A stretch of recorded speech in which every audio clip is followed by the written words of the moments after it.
피해자만 15만 명. 어르신들 대부분은 정기예금 대체 상품으로 알고 가입한 분들이다. 길성주 홍콩 ELS 피해자 모임 위원장은 이같이 말하면서 홍콩 ELS 판매로 증권사는 3조 2천억 원, 은행은 7천억 원의 이득을 챙겼다고 비판했습니다. 평균 배상 30% 홍콩 ELS. 불완전 판매 아닌 사기. 금융감독원이 추진 중인 홍콩 ELS 피해자 자율 배상 비율은 대략 30% 수준이 유력합니다. 홍콩 ELS 3억 원 투자자가 1억 3,500만 원의 손실을 봤다고 가정할 경우 평균 배상 비율 30%를 적용하면 4,050만 원 배상만 이뤄질 뿐인데요.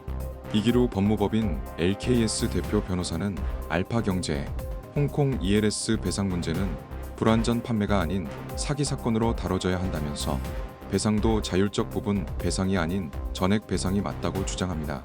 22대 국회에서 절대 다수를 차지하는 더불어민주당도 홍콩 ELS 문제를 사기로 규정하고 첫 국정감사에서 관련 문제를 제대로 다룰 계획인데요.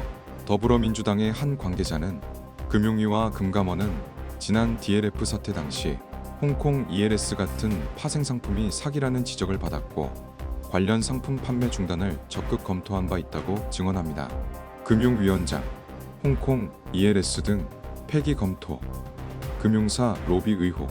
실제로 은성수 금융위원장 시절 홍콩 ELS 상품 판매 중단을 금융위원회가 검토했는데요.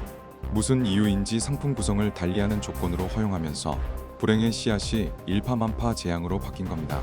이 때문에 금융위 등 금융당국이 금융회사들의 로비에 넘어간 것 아니냐는 합리적 의심이 많았다고 하죠. 홍콩 ELS 대란에 금감원 사무처의 고민도 깊어지고 있습니다.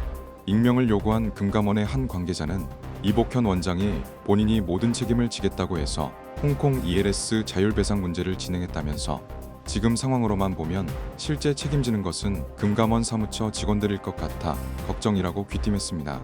이복현 원장은 여당의 22대 국회 총선 대표로 자리 바뀜이 사실상 확정된 듯 보입니다. 그 와중에 금감원은 우리은행과 IBK 기업은행 등 홍콩 ELS 피해액이 상대적으로 적은 금융사들에 대해 서면 조사로 대체합니다.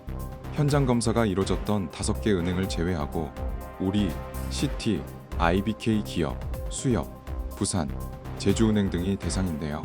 우리은행, 홍콩 ELS 판매 강행, 금융정책 알리바이 확보 차원. 우리은행만 타 금융회사와 달리 홍콩 ELS 중단은 커녕 판매를 지속하고 있는데요. 우리은행 관계자는 금융감독원이 홍콩 ELS 상품 판매에 대한 공식 입장을 내놓으면 판매 정책을 정비하겠지만 현재로는 바뀐 게 없다고 말합니다.